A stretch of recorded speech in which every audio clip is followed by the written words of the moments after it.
Hello friends, welcome to my YouTube channel. आज चाहिँ cash flow statement under indirect method question number 6 solve गर्छौं। Cash flow statement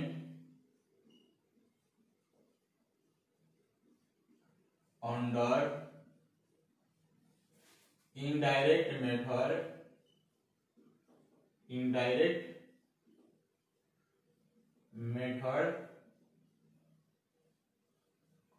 format मा particular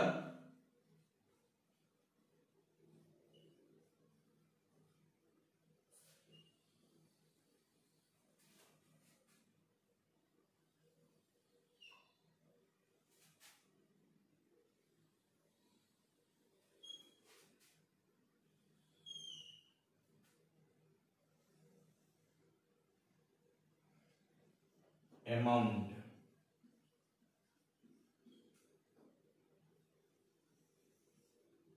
अब question के भन्न खोजेछ, calculate amount of purchase from the following information.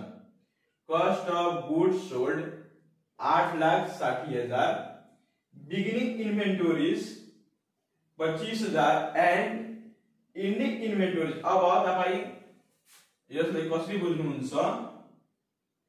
Assets हो, inventory assets हो। यहाँ एसेस्ट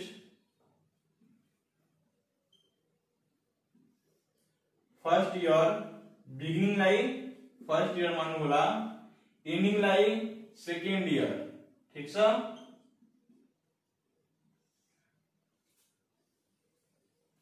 अब इन्भेन्टोरी यसै पढ्नु भएछ केमा? डाइरेक्ट मेथडमा। यही मेथड अलि ल्याङ्ग्वेजमा दिएछ, बुझ्न तपाईको गाह्रो भएको होला। 25,000 40,000। अब इन्भेन्टोरी हेर्नु त, फर्स्ट इयरमा 25,000 छ, सेकेन्ड इयरमा 40,000 छ। 25,000 बाट 40,000 हुँदैछ।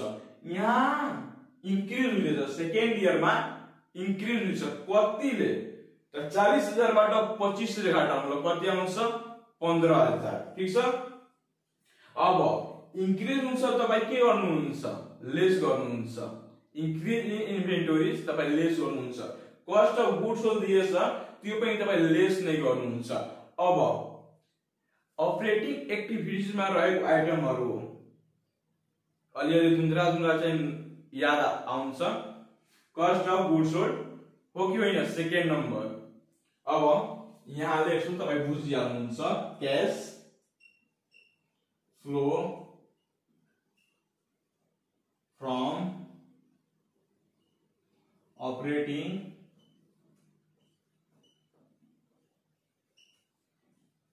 एक्टिविटीज।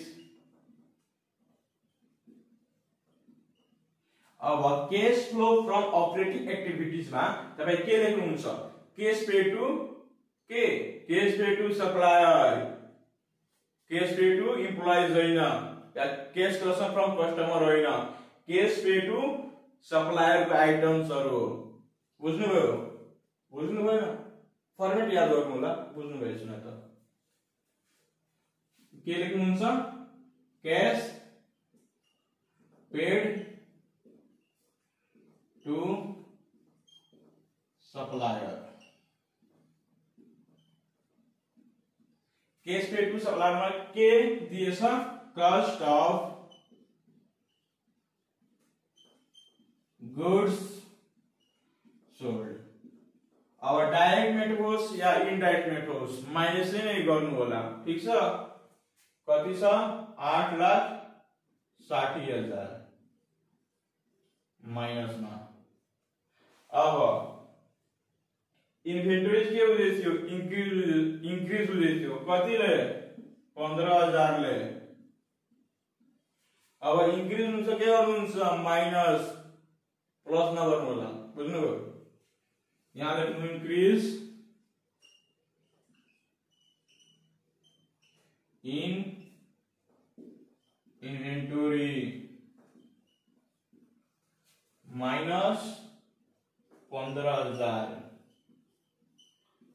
अब एक स्टेप अझ लेख्नु बेटर हुन्छ net cash flow from operating activities।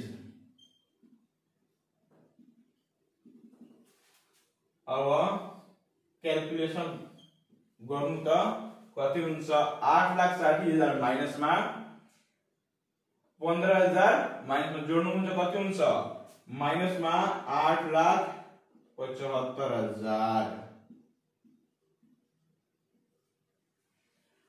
अब भिडियोलाई लाइक सब्स्क्राइब शेयर कमेन्ट गर्न नबिर्सनु होला। Thank you.